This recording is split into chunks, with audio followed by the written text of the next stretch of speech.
Assalamualaikum warahmatullahi wabarakatuh. Perkenalkan, nama saya Abdullah dengan NIM 2019-1174 Program Studi Perbankan Syariah 3. Baik semuanya, di sini saya akan mereview 3 materi dari teman saya sekaligus penjelasan dari beliau, Dr. Bapak Abdullah bin Hafiz, yaitu ekonomi 2 sektor, ekonomi 3 sektor, dan ekonomi 4 sektor.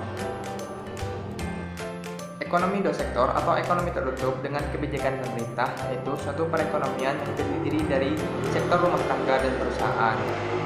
Jadi, jelas ya, ekonomi 2 sektor itu di sini adalah ekonomi tertutup tanpa campur tangan pemerintah yang hanya terdiri dari dua pelaku yaitu rumah tangga konsumsi dan perusahaan produksi.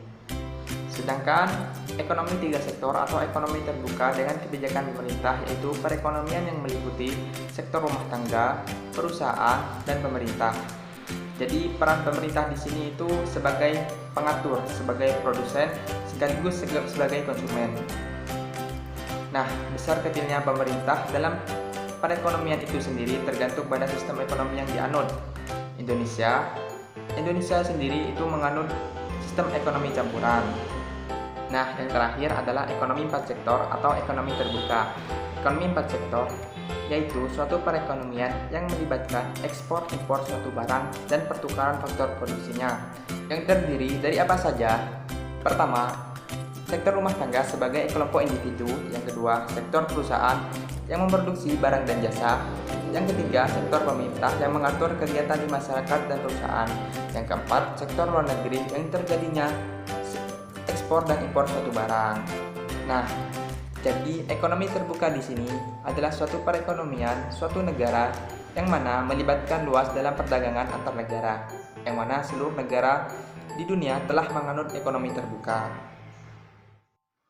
Oke teman-teman, itu adalah review dari saya tentang 3 materi yaitu ekonomi 2 sektor, ekonomi 3 sektor, dan ekonomi 4 sektor.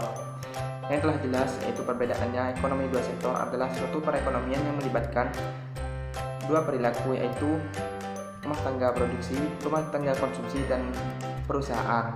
Sedangkan ekonomi 3 sektor adalah suatu perekonomian yang melibatkan campur tangan pemerintah, dan ekonomi 4 sektor adalah suatu perekonomian yang melibatkan ekspor dan impor suatu barang. Terima kasih. Jika ada salah dimaafkan. Wassalamualaikum warahmatullahi wabarakatuh.